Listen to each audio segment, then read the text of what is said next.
已經被議咗所以我都技術上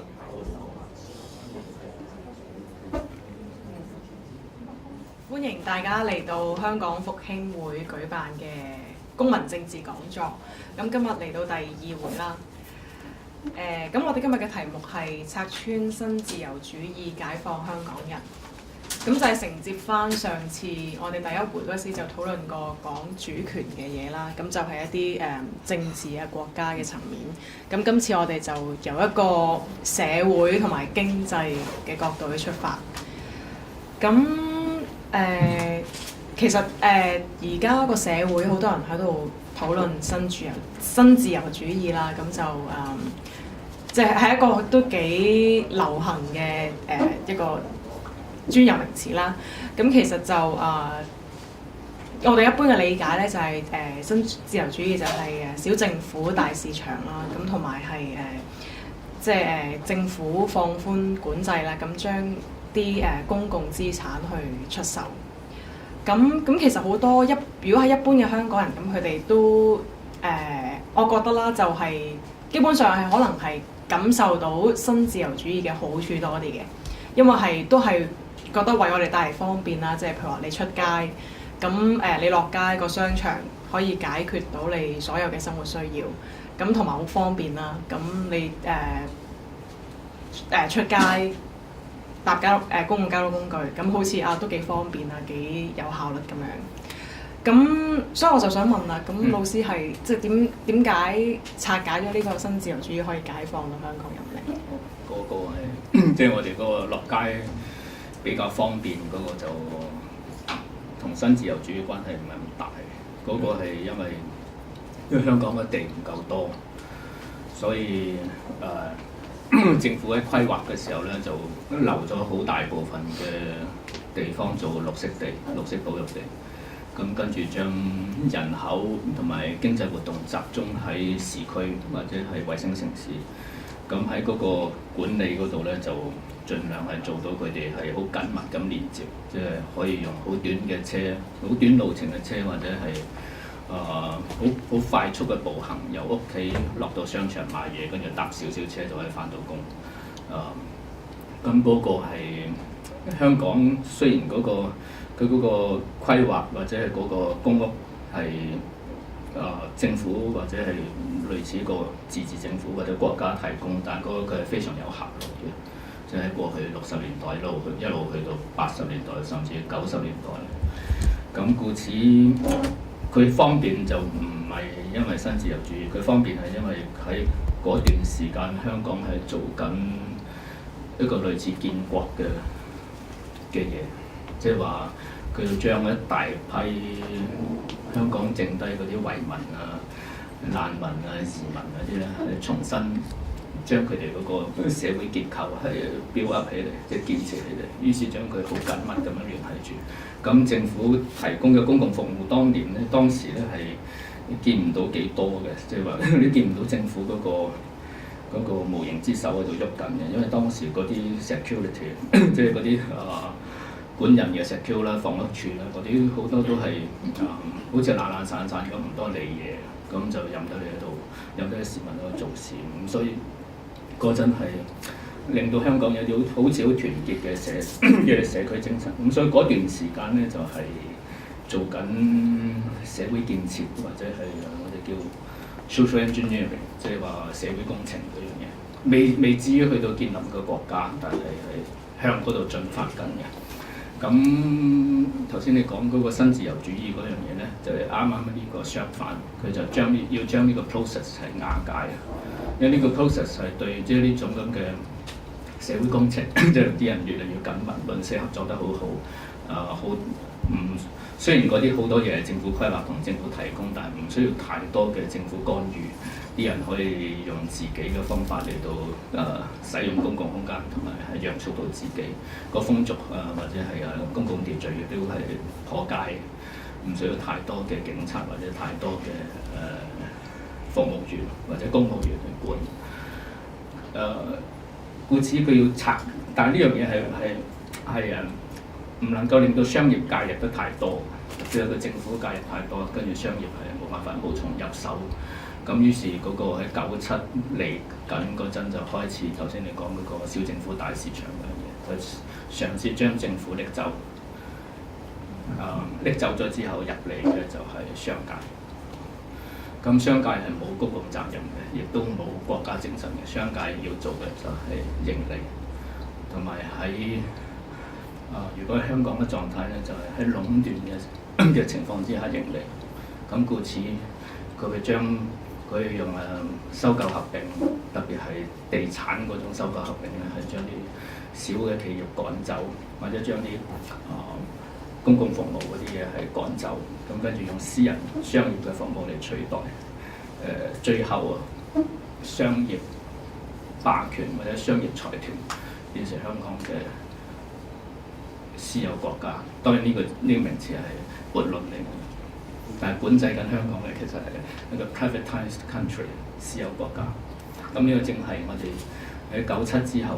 香港人面對嗰樣嘢，即係個secure 嘅權利或者商界嘅權利係犀利過警察、犀利過政府嘅。甚至我哋見到，譬如舊年喺前年即係旺角嗰個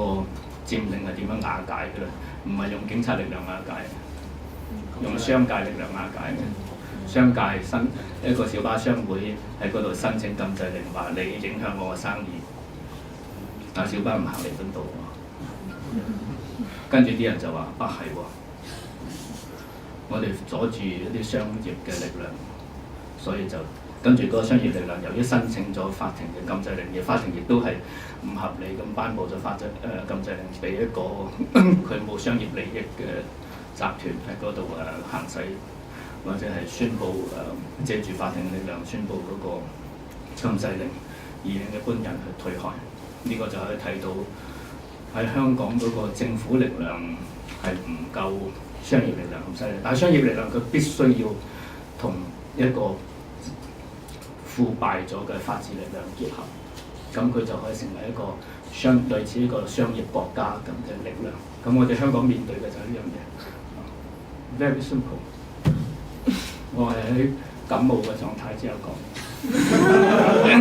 用一成功力就可以解到香港。用10成嘅解，用10成當然可以解到嘅，冇客氣。其實講笑啫，我頭先啱嚟到，先收少少遲咗，因為喺屋企瞓着咗。因為通常我學期尾我都會感冒一排，即係習慣嚟嘅，即係總之係學期完結啦，跟住就頭幾日有啲小病。保重。咁頭先你講到話好似政府將啲公共嘅責任啦，咁同埋咁基本上我哋唔需要個政府咁樣講。個政府留低嘅係一個法治力量，即係佢本來政府係應該有我哋有2樣功能咁嘅，即係我哋平時見到嘅一個就係公共服務啦，即係政府一個公共服務提供者，咁嗰個係形成公共秩序。咁另外就係當個公共秩序有問題，有拗撬，需要有人仲裁嘅時候，出現咗法治，即係需要咗司法力量。咁咩情況之下一個政府會失去咗公正咧？就係佢嗰個公共服務俾人攞走咗，或者係用商界嘅模式嚟提供，譬如我哋嘅學校、醫院。好多係用效率嘅方式嚟提供嘅，成日量度佢個 money for value for money， 或者係資源增值。政府出幾多錢，嗰個醫生、教師要俾幾多產值出嚟。除咗呢樣嘢之外，仲要喺嗰個產值嗰度製造利潤。咁當然公共服務唔可能產生利潤。點樣產生利潤咧？就係要嗰個教師或者個醫生或者個社工做到 profit 喺度。即係話俾1萬蚊佢做到2萬蚊嘅產值出嚟，咁嗰2萬蚊咧就係政府慳咗1萬蚊，非常之 clear， 非常之詭異嘅嘢。咁另外就係嗰個法治個 rule of law 係變成受到一個控制呢個政府背後嗰個商業力量嘅干預。咁一方面係受中共干預。另外就受大財團干預。即係我哋嗰個法庭當然喺判案嘅時候佢係公正嘅，香港目前都仲係公正。但係嗰個執法力量同埋律政司係唔公正嘅，佢係偏袒商界或者偏袒一個類似一個殖民政府咁嘅嘢。咁故此喺香港嗰個點解新自由主義或者係財團包括香港本地加中國大陸嘅紅色資本家加外國類似英美日本國際嘅資本家組成一個財團力量，嗰個控制咁犀利就係我哋冇咗一個民主議會嚟到制衡佢啦。咁另外我哋冇咗我哋嗰個價值觀或者類似國家嗰種價值觀嚟到控制呢啲財團，或者係控制呢啲公共服務，就變咗係政府不斷咁提供服務，但係不斷咁要求資源增值，要求係money for value。咁跟住當呢啲人反抗嘅時候啦，社工示威啦，或者教師示威啦，或者係學生自殺啦，或者要佔領街道啦，或者要地產商要收地嚟起屋啦，有人抗議咁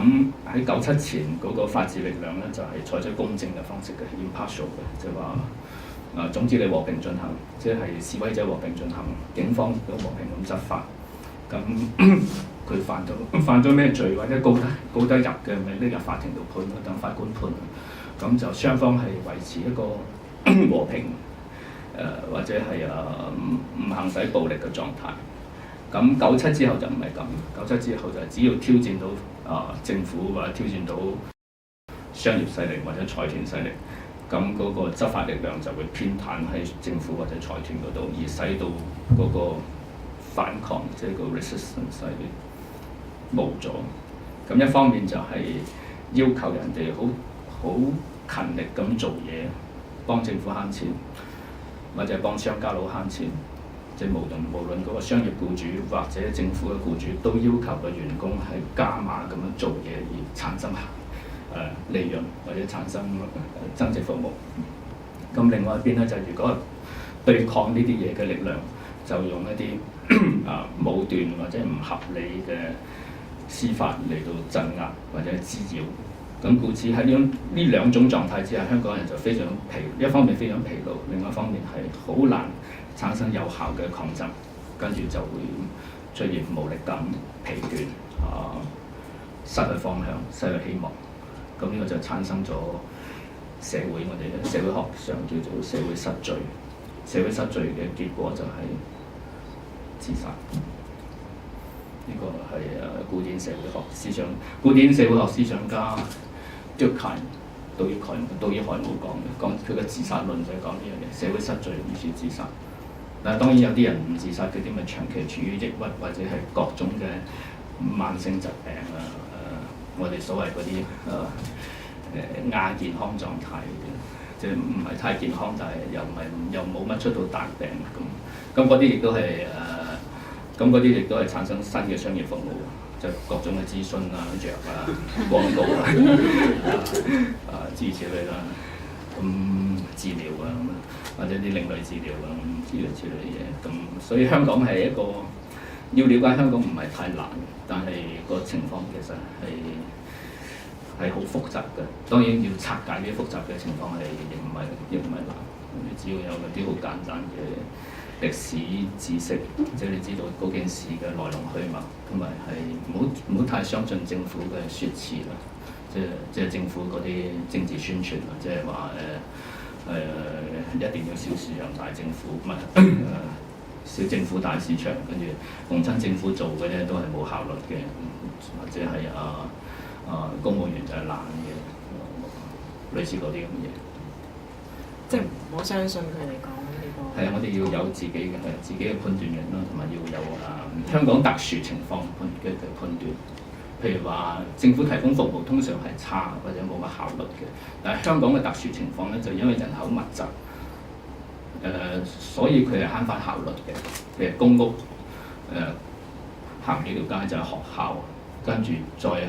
搭一程巴士或者係好短嘅小巴，就係工業區咁啊，或者用地鐵一陣就可以去到中環或者係九龍、觀塘嗰啲地方翻工，即係嗰個香港嗰個小社區嗰個本土經濟其實係積得好密嘅。咁故此咧，即使政府係一個大政府啊，提供好多公共服務好多包底嘅嘢但係由於佢嗰個社會係組織得咁好咧，咁緊密咧，其實都係有效率嘅。就唔係好似譬如香港嘅地鐵咁樣係，即使唔係私有化或者未兩鐵合併之前，佢都係賺錢嘅。對，當時都冇咩上蓋物業，亦都冇咩地鐵嘅 MTR shops 嗰啲，即係地鐵嘅商鋪，亦都好個廣告亦都非常克制，但係賺錢。個原因就係好多人搭，佢個路程好短，站好多，跟住喺個幹線上面行駛。佢唔係喺嗰啲唔多賺錢或者冇乜人搭嘅地方都搭一條支線過去，佢淨係喺主要嘅工業區同埋商業區、住宅區，即係工人住宅區之間運行。咁所以佢係有效率同埋慳錢。但係外國嘅鐵路或者外國嘅地鐵就唔係咁嘅，佢係去到好郊區，佢係為咗使人哋唔用汽車啊嘛。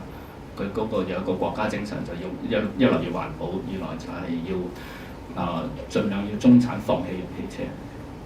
搭地鐵或者搭嗰啲市鐵。咁嘅話，佢個市鐵就要駁到去郊區，個運輸就冇效率。因為每次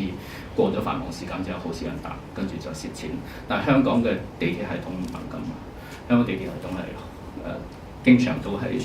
算係逼嘅，即係未有自由行之前都算係逼嘅，所以係容易賺錢嘅。咁故此佢無需要私有化，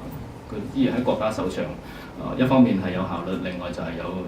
嗰個公共服務嗰個精神啦，就係使到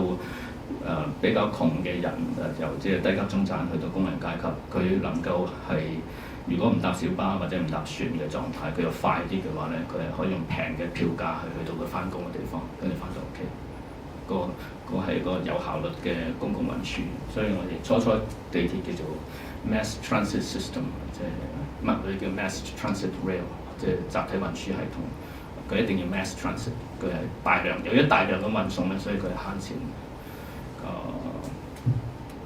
另外當然就係我哋嗰個起步係起得遲嘅，起步起得遲嘅時候，我哋嗰個科技開發嘅錢係慳翻咗，我哋即刻借世界上最好嘅鐵路同埋最好嘅管理信號系統嗰啲喺香港嗰度組合嗰度用，我哋唔需要 try and error，唔需要嘥錢。咁故此，譬如地鐵由地鐵去到由公屋去到地鐵呢啲咁嘅嘢，我哋由於係由英國管治咧。英國係英聯邦國家，或者係好多地方係借到嗰啲好先進嘅，或者各種殖民地嘅，借到啲好先進嘅技術喺香港做，所以亦都係，所以香港以前喺英治時代嗰個公共服務同公共建設嗰個標準好高，但係有效率嘅，因為佢係借咗人哋嘅科技開發嘅力量喺香港做，佢唔需要喺本地度開發。你唔同係倫敦或者巴黎嗰啲地方，咁係要蝕好多，因為個路途好長，同埋佢係開發國家，我哋即係個技術開發國家，我哋係賣技術，咁所以係喺呢邊係睇到香港嗰個公共服務係嗰個效率唔低嘅，所以係唔需要係私有化嘅。咁私有化係純粹係將政府已經管得好好同埋營運得好好嘅系統係轉咗去商業嘅手上，咁商業就借以前政府投資落嚟嘅嘢，同埋借政府嗰個公權力，即係話政府有好強嘅權力係收地同埋係開地鐵站咁樣，咁跟住就係借助嗰種公權力係為商業服務，咁啊弊嘅，即係以前我哋嘅社會可以容忍政府係好多地方剷平咗起公屋，或者係好多地方係挖咗地底起地鐵，係因為有公益嘅成分，所以嗰個抵抗力係唔係，或者嗰個阻嗰個 resistance， 即係嗰個公共嘅抗爭唔係咁強。好多時我哋方便政府咁用，嗰個其實犧牲咗好多私人嘅利潤或者私人嘅權利喺度。所以當嗰樣嘢係轉咗去私有化或者私人商團嗰度咧，嗰個社會正義係犧牲咗，同埋我哋對之前對嗰樣嘢犧牲咗嘅私人利益咧，係交咗去財團手上。我哋除咗蝕咗嗰個權利之外，就係我哋犧牲咗個社會利益係俾商人係立咗去用。如果樣嘢如果恆久喺政府手上冇問題，我哋唔會攞翻嚟。但如果一旦佢去到私人手上嘅時候，我哋就係冇辦法我哋會好似好冤屈咁。佢地鐵都唔係一個冤屈嘅例子，領匯先係冤屈嘅例子。領匯嗰個冤屈例子係點啊？就係、領匯就係將私人，即係將公共屋邨嘅私人商場啱調轉晒嘅，而家先係私人商場。將公共屋邨嘅公共商場唔係停車場，停車場唔計啦。因為唔係咁影響，如果冇車嘅話，即係唔揸私家車。佢將呢個公共商場係私有化，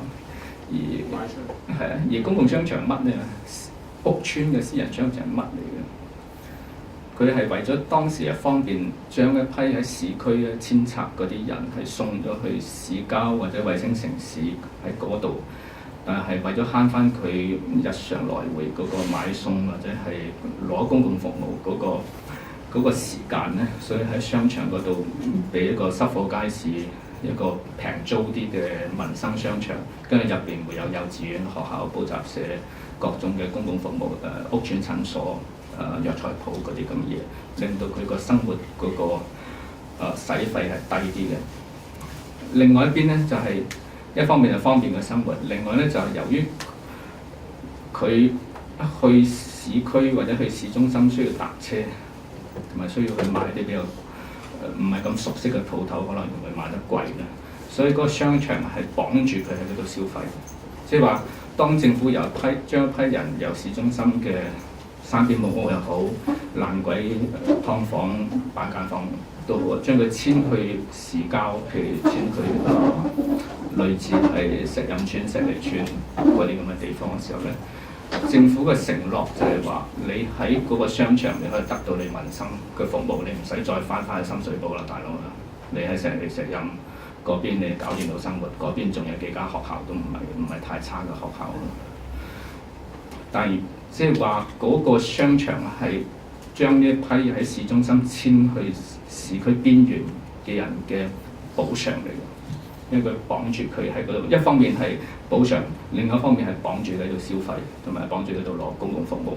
而一個商場一旦商業化之後，一旦私有化之後，佢就被逼幫襯呢班商人，因為佢冇辦法再搭翻車去荃灣，搭翻車去深水埗、大角咀、旺角買嘢，或者係攞佢嘅服務，佢要被逼喺石蔭、石梨、梨木樹呢啲咁嘅商場嗰度攞佢嘅服務，故此。公屋同埋商場係一個 intact unity 嚟，唔可以拆嘅，唔可以私有化嘅。但係當初我哋社會對領匯嗰個私有化咧，或者對公屋嘅私有化，我哋從來冇呢啲討論嘅。其實係顯示到香港嗰個學界啦、政界、輿論界係全體係被收買，全體被收買。呢啲好簡單嘅道理啫。我唔係都市規劃學家，我唔係建築學家，我係個有常識嘅人。點解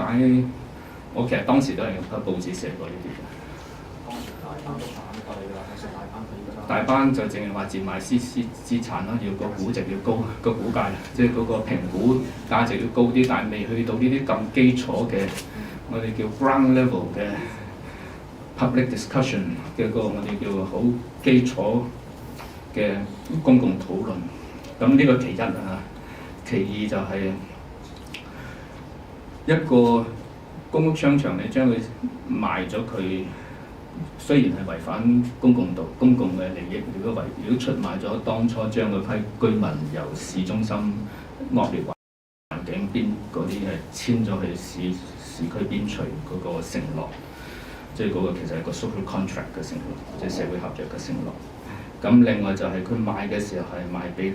單一嘅公司。我哋私有嘅商場都唔可以有單一嘅地產商啦，唔可以新鴻基或者長實或者係乜乜係擁有晒全港嘅私人商場，唔可能噶嘛。超市象徵式我哋都有兩間啊，兩個大集團。啊唔係啊，你留低咗我國最偉大嘅華潤。係啊，華潤同埋 OK 嗰個小集團，開始唔可以講啦，講到即使係超市嗰個民生物品供應都係象徵式咁有兩個競爭者。早期電視仲有 TVB 同埋 ATV 兩個，但係我哋點可能容忍所有嘅商場，或者點可能想像所有嘅公屋嘅商場都係由單一嘅業主集團係擁有嘅？當初點解可以咁樣俾佢過？我哋個社會係咪黐線？其實係黐線，係比嗰個小市場大成日噏錯，小政府大市場，小政府大市場，跟住咧就係成日喺度攻擊，佢用各種嘅傳媒喺度攻擊，話嗰啲你睇下嗰啲公屋商場幾咁噏揼啊，霉爛爛，仲話咩政府財赤，話要賣嗰啲公屋。係啊，嗰段時間97之後嗰段時間，咁跟住就係有霉有爛啦，跟住開嗰啲文具鋪啊，賣嗰啲嘢好舊啊，點解公屋會有集郵社咧？幾多阿伯集郵嗰啲咁錢幣行啊，嗰啲咁嘢，咁跟住就各方面都攻擊啦，又話嗰啲公屋商場嗰啲小店主係食咗政府嘅租金差額，即係如果本來嗰個應該係3萬蚊租金嘅，佢依家係3000蚊就租到啦。以前真係咁㗎，公屋商場話係三兩千蚊，但係個市值可能係冇3萬蚊誇張，即係萬零蚊啦。咁跟住啊，嗰7000蚊咧就政府補貼咗俾佢。嗱，你睇補貼嘅租金俾佢服務幾差，入到去黑口黑面咁，即係整外人入咗去啊。本村嘅居民當然冇嘢，外村嘅居民佢係黑口面，因為佢係一個小社區嘅服務圈嚟。咁跟住就係成個社會喺嗰段時間都傾緊嗰樣嘢，傳媒傾緊嗰樣嘢，跟住係冇，我睇係冇學，除咗我之外啊，冇其他人係喺度反省同埋係俾一啲平衡嘅意見咁就咁。所以點解話要喺其實整呢個公民政治講座咧，即係點解會喺要鋪成聯盟喺參選之前，或者係展開選戰之前，要整呢啲講座，就係一去到選舉嘅時候，呢啲比較有深度啲嘅嘢就唔見咗。即係因為喺戰爭嘅時候，第一個犧牲嘅係真理。當選戰一開始嘅時候，就會話你選我啦，就冇領會㗎啦。但係中間仲有好多 steps 㗎，即係你選咗成功派啦，或者選咗一啲本土派議員啦，跟住就會好多嘢都搞掂，但係中間要行好多步，要游說好多嘢，先至可以去到話一個安定嘅民生、本土嘅經濟咁，但係就。